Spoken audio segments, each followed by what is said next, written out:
ಎಲ್ಲರಿಗೂ ನಮಸ್ಕಾರಗಳು.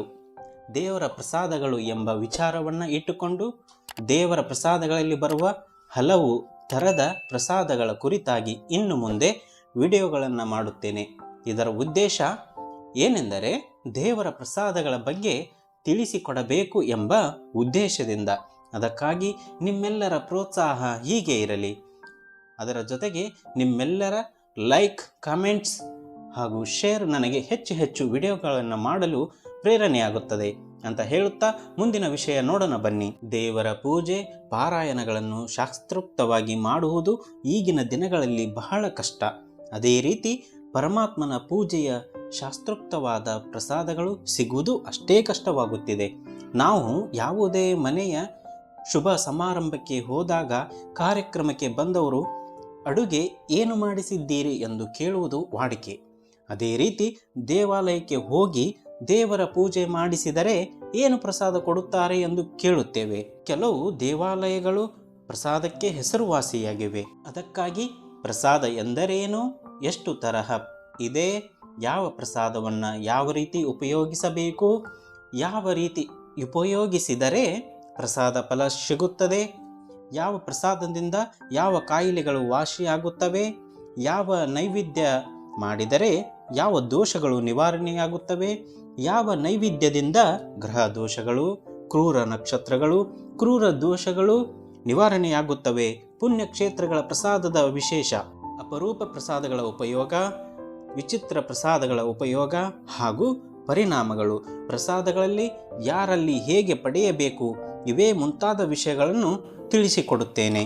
ತಾವು ತಮ್ಮ ಕುಟುಂಬದವರೊಂದಿಗೆ, ಮಿತ್ರರು, ಇಷ್ಟರು, ಬಂಧುಗಳು, ಬಾಂಧವರೊಂದಿಗೆ ಆಚರಿಸುವ ಜನ್ಮದಿನೋತ್ಸವ, ವಿವಾಹದ ದಿನಗಳು ಹಾಗೂ ಮಕ್ಕಳ ಶ್ರೇಯಸ್ಸಿಗೋಸ್ಕರ ಆಚರಿಸುವ ಮುಂಜಿ, ಮದುವೆ, ಗೃಹ ಪ್ರವೇಶಗಳು, ದೇವರ ಪೂಜೆಗಳು, ಶಾಂತಿಗಳು ಇತ್ಯಾದಿ ಆಚರಿಸುವ ಮೊದಲು ಅಥವಾ ನಂತರ ತಮ್ಮ ಕುಲಕ್ಕೆ ಸಂಬಂಧಪಟ್ಟ ರೀತಿಯಲ್ಲಿ ದೇವತಾ ಪ್ರಾರ್ಥನೆಯನ್ನು ಅಂದುಕೊಂಡಂತೆ ಸಲ್ಲಿಸುತ್ತಿರುತ್ತೀರಿ ಅಲ್ಲವೇ?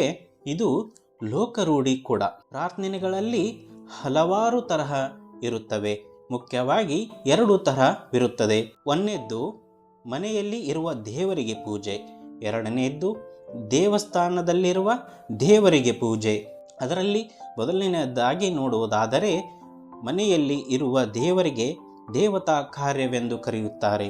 ಇದರಲ್ಲಿ ಮನೆಯ ಯಜಮಾನರು ಹಿರಿಯರ ಮುಖಾಂತರ ದೇವರ ಪೂಜಾದಿಗಳನ್ನು ಮಾಡುತ್ತಾರೆ.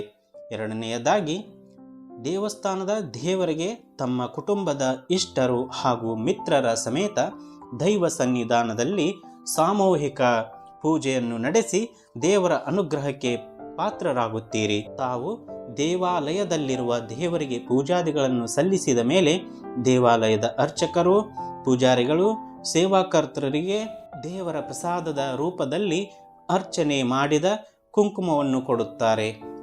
ಕುಂಕುಮವನ್ನು ಪ್ರತಿ ದಿವಸ ಇಟ್ಟು ಕೊಳ್ಳಬಹುದು.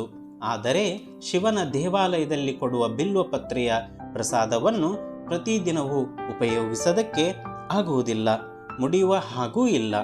ಇಂತಹ ಸಂದರ್ಭಗಳಲ್ಲಿ ಏನು ಮಾಡಬೇಕು? ಎಷ್ಟು ತರಹದ ಪ್ರಸಾದ ಇರುತ್ತದೆ, ಯಾವ ಪ್ರಸಾದಗಳನ್ನು ಹೇಗೆ, ಎಲ್ಲಿ ಮತ್ತು ಏಕೆ ಉಪಯೋಗಿಸಬೇಕು, ಯಾವುದರಿಂದ ಯಾವ ಫಲ ದೊರೆಯುತ್ತದೆ ಮುಂತಾದ ಹಲವಾರು ವಿಚಾರಗಳನ್ನು ಸಾಧ್ಯವಾದ ಮಟ್ಟಿಗೆ ತಿಳಿಸಲು ಪ್ರಯತ್ನಿಸುತ್ತಿದ್ದೇನೆ. ತಾವು ಪ್ರಸಾದಗಳನ್ನು ಸ್ವೀಕರಿಸುವಾಗ ಈ ಕೆಳಗಿನ ಅಂಶಗಳನ್ನು ಜ್ಞಾಪಿಸಿಕೊಂಡು ಅದೇ ರೀತಿ ಪಾಲಿಸಿದರೆ ನನ್ನ ಶ್ರಮ ಸಾರ್ಥಕವಾಗುತ್ತದೆ.